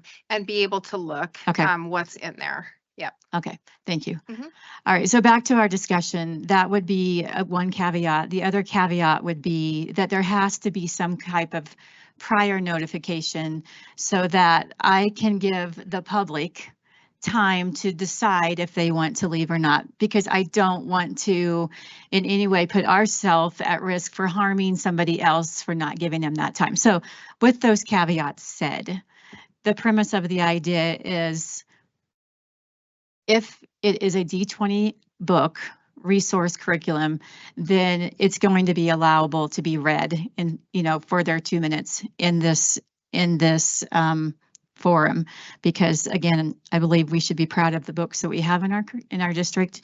And if it can't be read here, maybe it shouldn't be in our library. So Mr. Sakalidi, will you please bring up 4.4 so we can read the proposed language? 4.4. President Go back Shandy. one. Yes, ma'am. Director Vice President Cons.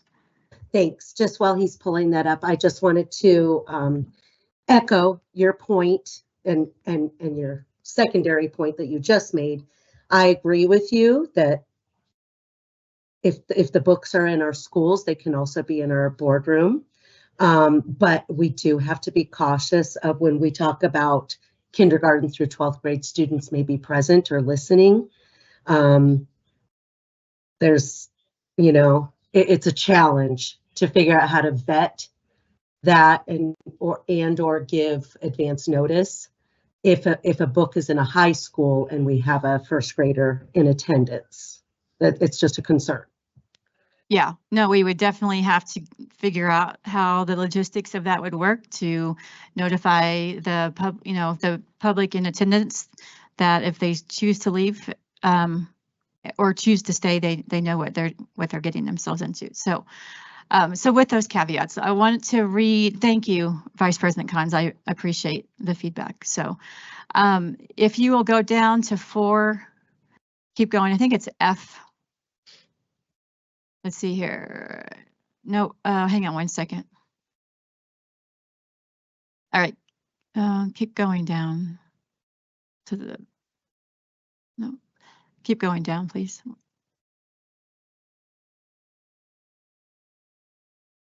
Is there another page? All right, hang on. No.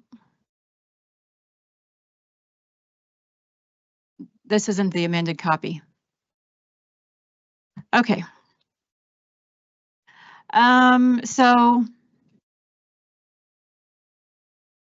Okay.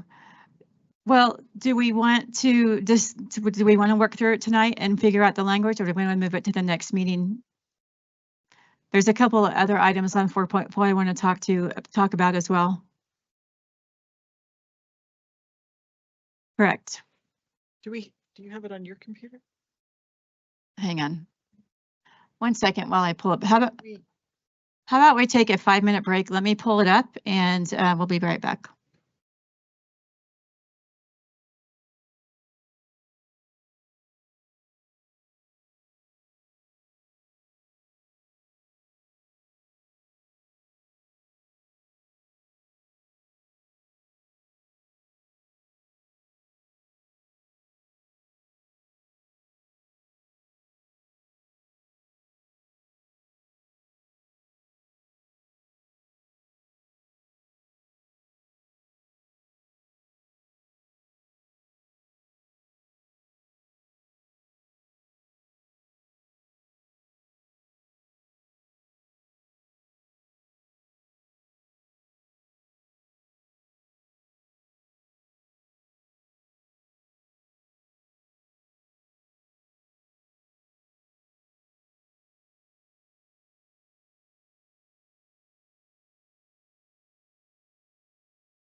Great, thank you so much. I appreciate your patience. All right, so we aren't voting on this tonight, so I do want to continue discussion right now, we can decide whether or not we want to vote on it next month or not. But so under 4H, examples of comments that are likely to cause a disruption include but are not limited to. So you can read all of that. So then at the end of that, after capacity, my suggestion was to add something like, notwithstanding the foregoing, reading from district library resources or curriculum materials is not considered disruptive in and of itself. So something similar to that is my suggested addition to H. Notwithstanding the foregoing, that meaning that whole F right there. H, sorry, I'm so sorry.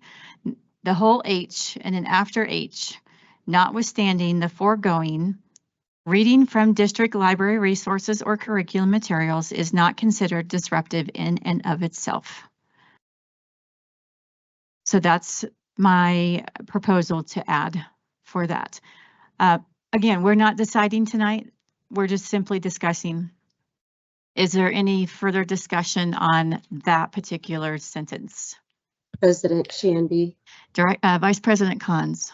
I see where you're going with that. It's a great start. My thought a few minutes ago was that if we want to get real specific, something to the effect of, it's hard to quantify, different obscenities and inappropriate stuff based on age, but something, if someone's going to read from a resource, please give a preface of that in your public comments, and the time will be stopped for however many seconds your time will be stopped for any students who wish to not be present for the reading. Yeah, I think that, if we decide to do this, Superintendent Haberer would have to figure out the process for signups to somehow delineate that there's a book being read so that it can be verified and that the public can have the appropriate amount of time to exit the room. So I don't personally think that we need to have that in the language. I think that's a process for Superintendent Haberer to figure out, but I am open to discussion. I like it going in the signups as the separate option. So, I mean, not that maybe it's a third section of comments or something, but that's the how. That's Superintendent Haberer. So, but thank you. I do appreciate that. President Shandy. Director Yanez. Yeah, I echo that as well. That was actually Vice President Nicola Cons. I was going to say the same thing. But in addition to that, I think, we did a lot of hard work around parents adjusting children's access and opting in. And I think in order to support the work we've already done around this, that piece would be important. And if that's Superintendent Haberer's how, I just want to make sure that the policy also doesn't leave any holes in regards to that, where someone says, well, it doesn't say it in the board policy, so therefore, like, somehow it's not enforceable, right? I can read whatever book I want to. That's just kind of my 2 cents on that piece. You mean, okay. But so going back to H, yeah. So going back to H, already saying it has to be a district resource. No, I'm talking about the rating and making sure that it's that disclaimer is understood. Given. Yeah. Understood. And I just want to make sure that even if it's not in board policy, that's still enforceable. If it's an administrative policy, just so that we don't catch ourselves in a situation where that can happen. Okay, does that make so sense? We could seek our legal counsel on that in between Yeah. now and voting for it next month if we decide to do that. So yes. I think that okay. would be wise. Yeah. Thank you. Okay, very good. Great discussion. Anything else before we move on? President Shandy, Vice President Cons. are you talking about moving on completely or just other parts of this policy? Other parts of this policy. So, Okay. you know, if we're good adding that sentence as I've read it, for now, I'll have Ms. Ruckman do that to the policy, and then we can decide if we're voting on it in November or not. Okay. Thank you. I just wanted to mention that many of us board members have been approached about the option for public comments during special meetings. We received another email today, and we've talked about it before as a question. So I kind of wanted to hear the board weigh in. I personally think it's great to be consistent, especially if there's decision items on a special meeting, to allow for public comment. The only situation I'm thinking of is if we're doing interviews for filling, board seats, vacant board seats. That wouldn't be appropriate. But I want to hear everyone's opinion about allowing comments during special meetings.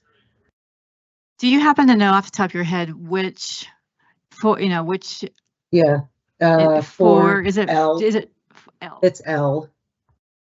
Like Larry. Yep. Okay. All right. So my first question would be, do we have a historian? Can anyone tell me why historically we don't do comments during special sessions? Nicole, I get our Director, Vice President Cons. Let me throw to Charmers Chime. Do you have any idea? I really don't. We chatted briefly about this earlier, but I just couldn't recall it ever being an issue before. And I think we've had some necessity for a few special meetings lately, in addition to our regular meetings, because of pertinent, timely decisions that needed to be made. Mm-hmm. So just in my 4 years, that's a very short time in this district. I don't know why that would be the case, but it just was not an issue. Mr. Belcher, may I ask you a question? Of course. You are Mr. Consistent, right? Like, no, this is why we do it. We want to be consistent with messaging. We want to whatever. If we get into making meeting by meeting, decisions for special meetings, I mean, your thoughts on that? Because there are times it would be appropriate, and then there are times like if we have to fill a seat or something like that, when you don't really public comments really aren't appropriate.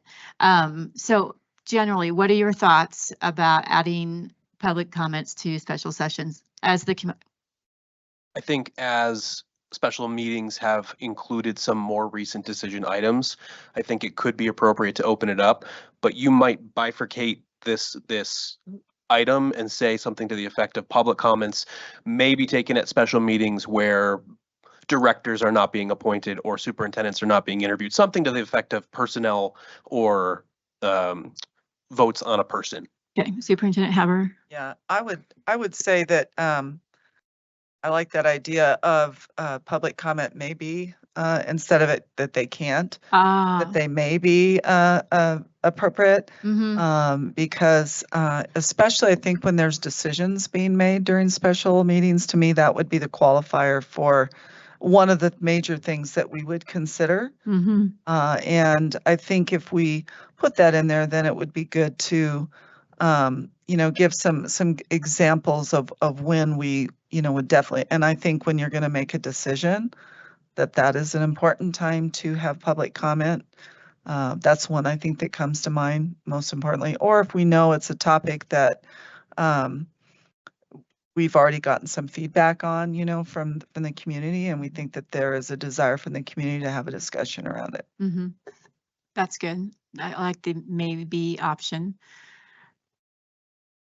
Any other thoughts?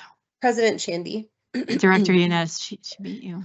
The one, I kind of looked at Robert's rules quickly, and there's no you. specific rule pertaining to or dictating public comment in special meetings. But the general principle is that the special meeting is limited to transacting only the business for which it was called.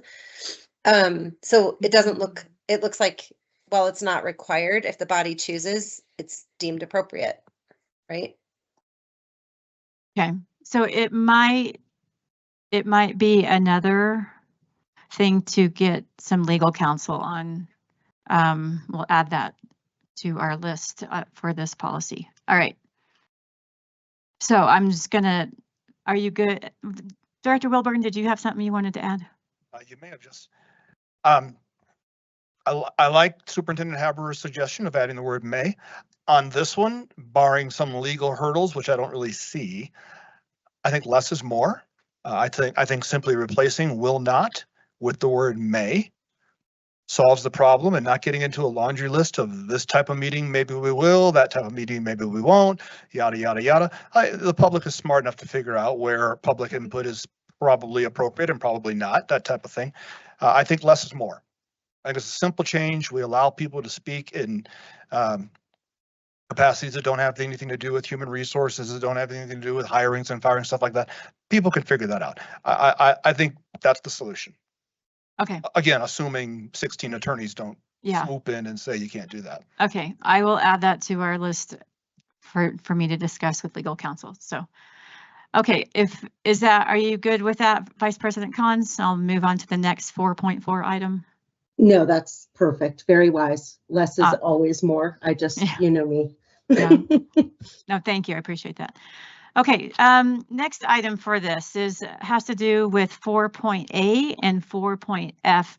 I know I have been approached, voicemails, whatever. I know several other just people have talked about expanding the sign-up window. It is currently runs from 7 a.m. to 1 p.m. on the day of the meeting on the district website. I know the feedback I have gotten from constituents is, I work, I can't get to my computer during that time or whatever. So I think I'm definitely open to expanding it to a 24-hour window, maybe like noon on Wednesday to noon on Thursday, something like that. Mr. Belcher, does that give your team enough time to do what it needs to do if we close the window at noon on Thursdays? It would, and that additional time would also help if we have to do some parsing around potential library materials and vetting in that area as well. So that could be appreciated. That's a really good point. Yeah. All right, discussion. What do you guys think about a 24-hour window, Wednesday to noon, Thursday to noon? I think that the 7 a.m. to 1 p.m. is unnecessarily restrictive. I always have, for the very reason you cite, and I've heard that too. I'm at work, unless I can get off and get to my phone on lunch break or whatever. If I don't get it done by 1:01, then I can't speak, and that's not fair to me. I think 7 to 1 is just too tight of a window. If Mr. Belcher's team can handle a full 24 hours, I say we give the public 24 hours or as close to it as we can. Thank you, Director Wilburn. Anyone else? Director Payne? I agree. I think it's important. I mean, it takes 24 hours to check in for my flight. So I think that's just fair. Yeah. And as long as we have the capacity to manage it, it's probably the fairest thing to do. Okay. Anyone else? President Shandy. Director Yanez. I concur. Okay. All right. Ditto. Okay. So let's work on language real fast. So Mrs. Ruckman, those wishing to, 4A, those wishing to speak must sign up electronically between Wednesday noon, and Thursday noon. We can figure it out. All right, we don't have to work through that right now. So that will be a change to both 4A and 4F. Well, Director Wilburn.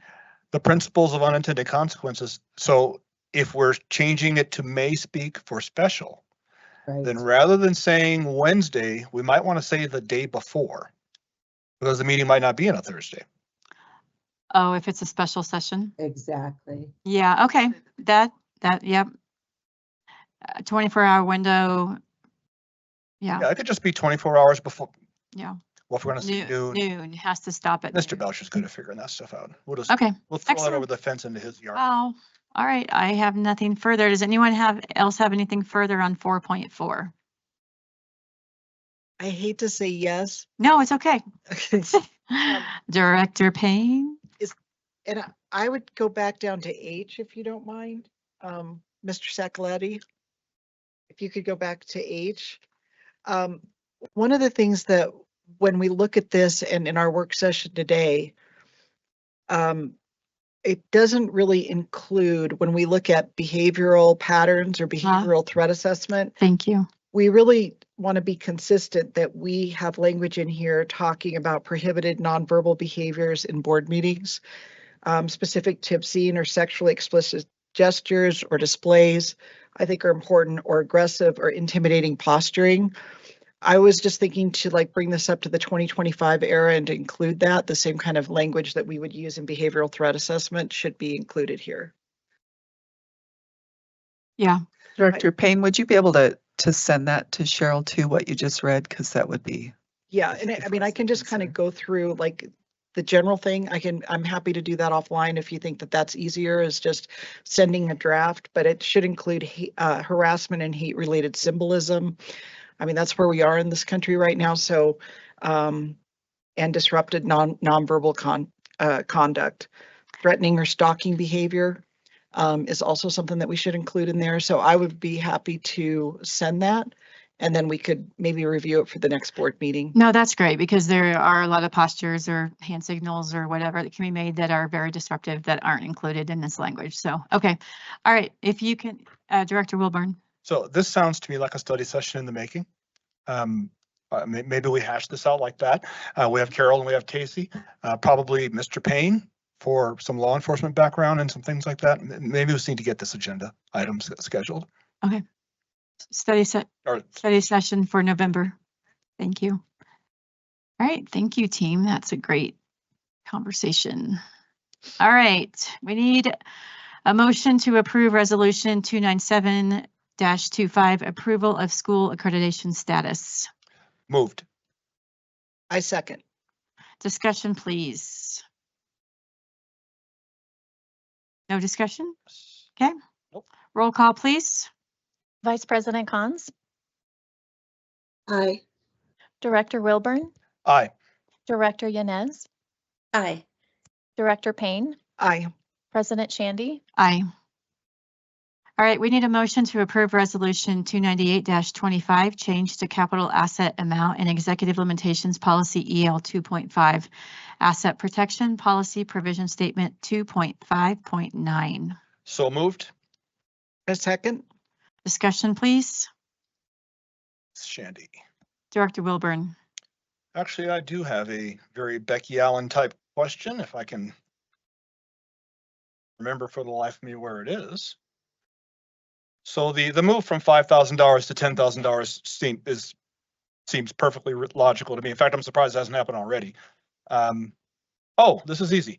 So is the $10,000 retroactive to items being currently depreciated or only for new purchases? When the policy is implemented, which it was just recently, so anything prior, we'll just get it done this year that it's 10,000. We've already looked, and in this fiscal year, we haven't had anything yet of that nature. Okay. So that way it'll be clean for the fiscal year. Perfect. Thank you. All right, any further discussion? Roll call, please. Vice President Cons, Aye. Director Wilburn, Aye. Director Yanez, Aye. Director Payne, Aye. President Shandy. Aye. All right. Mr. Belcher, how many people have signed up to speak during public comment section 2? We have 6 speakers. The board president will recognize each speaker, and consistent with GP 4.4, comments will be curtailed if remarks or behavior becomes inappropriate. The board president may interrupt, warn, or terminate a speaker's statement that is unrelated to the business of the school district, inappropriate for K through 12 students, or disruptive to an orderly, civil, and productive meeting. Thank you for your cooperation. As we call you up to speak tonight, please feel free to come to the front row if you are next on deck. Our first speaker is Kimberly Crevier, and our second speaker is Richard Brown.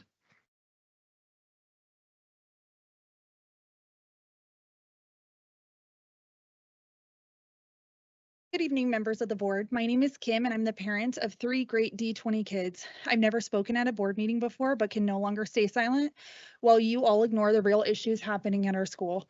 My daughter is an 8th grader at Chinook Trail Middle School. She and her friends have faced repeated harassment and intimidation from a new student. This student has been telling people which girls are on his rape list and sexually harassed his teachers in his original pod, leading to a pod reassignment into my child's pod where the behavior has continued. Despite multiple serious incidents, this student remains in school and my child is now afraid to go. At Legacy Peak Elementary, my son was threatened with violence by another student after multiple meetings with school and district leaders, including Miss Tacey Killingsworth. We were met with defensiveness instead of real action. Principal Paris has a long history of lying to concerned parents and has created a culture of secrecy and fear among staff and parents. What I'm describing isn't an isolated case. It is a growing pattern of inaction when it comes to student-on-student threats and misconduct. Parents who raise concerns are dismissed, while students who repeatedly endanger others are allowed to stay. And yet one of our own board candidates, someone who calls herself a school safety expert, focuses on hardening buildings instead of addressing the safety of what happens within those buildings. You can install all the cameras and locks you want, but if students don't feel safe from the behaviors of other students, you failed at the most basic level of protection. If one of my children is harmed by a documented abuser, I promise you the action I take will to be pursue every legal and administrative remedy available to demand transparency and to hold those who failed our children fully accountable. I have 2 requests tonight. Conduct an immediate review of these specific cases and of the district's threat assessment and harassment protocols, and within 30 days. Thank you. Your time is up. Our next speaker is Richard Brown, followed by Brett Dayberry. Richard, are you in the room? Our next speaker is Brett Dayberry, followed by Leah McFan.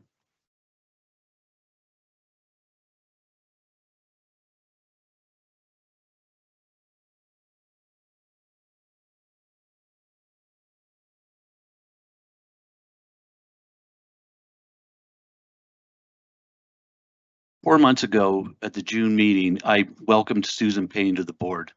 At that time, I recommended you sit down with Amy and Derek to get the text for the ACA non-illegal name change policy that currently reads does not require parental approval changed to read does require parental approval. I also noted that your window of opportunity to make a difference was short because after the summer break, it would soon be campaign season for the November board elections. I then noted that this change, due to you being on the board, would either be made or not. And at that point, the voters of D20 would know who to support or not. Well, here we are 4 months later with no change to the ACA, meaning the district can approve the name change for a student without the parent's approval. Susan Payne, you have failed during this window of opportunity you were given. In my opinion, you do not deserve to be voted onto this board. The voters of D20 aren't looking for an Aaron Salt 2.0 to be on this board. Like you, he spoke a lot about parental rights, and he didn't vote for parental rights. If you were for parental rights, you would have been endorsed by Moms for Liberty, one of the top parental rights organizations in this area and in the country. The 2 candidates on the D20 ballot who have been endorsed by Moms for Liberty are Cynthia Halverson and Eddie Waldrop. And unlike you, both of them would change the ACA to include parental approval. The ballots drop soon. Vote for parental authority. Vote for Cynthia Halverson and Eddie Waldrop. Our next speaker is Leah McFan, followed by Bernadette Guthrie.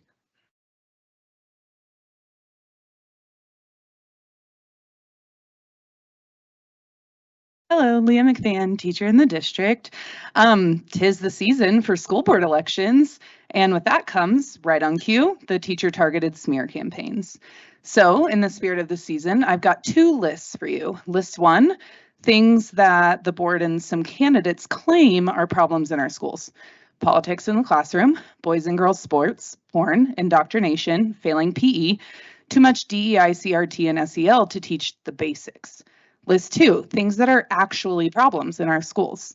Lack of parent support, vaping and drugs, bathrooms being destroyed, bullying, racism, no district backup on discipline, and not enough resources for our special education students. How many of you have really been inside classrooms lately? Because if you had, you would see that teachers are pouring everything they have into kids. Before school, after school, during lunch, during their supposed breaks, you'd see kids learning, growing, creating, finding their voices, and building the foundation for their futures. Now imagine working yourself to exhaustion every day for those kids, only to come home to political flyers blaming you for failing schools that aren't really failing, by the way. We're tired, we're frustrated, but we still show up every single day because we believe in our students, in our subjects, and in the future that we are helping build. That's what's really happening in our schools, and no campaign ad can erase that truth. Thank you. Our next speaker is Bernadette Guthrie, followed by Emily Vaughn.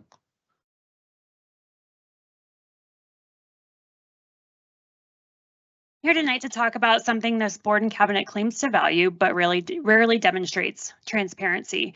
Recently, we've heard board members and administrators accuse parents and community members of weaponizing Cora, as if asking for public records is an attack. Cora isn't the weapon, secrecy is.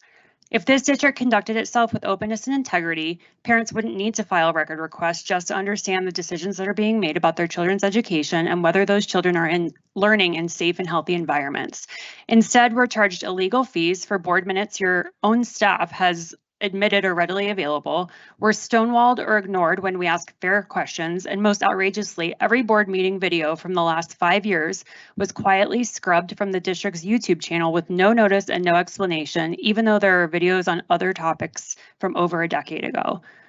That was the public's only window into your governance, and you shut it. Why would that be? And the lack of transparency doesn't stop there. In election years past, the district has hosted multiple candidate forums to inform voters, but this year, just one that wasn't even put on the district calendar until the day before. Despite outreach from the League of Women's Voters and even a DAC subcommittee chair, the district didn't even respond. Why are you afraid of voters being informed?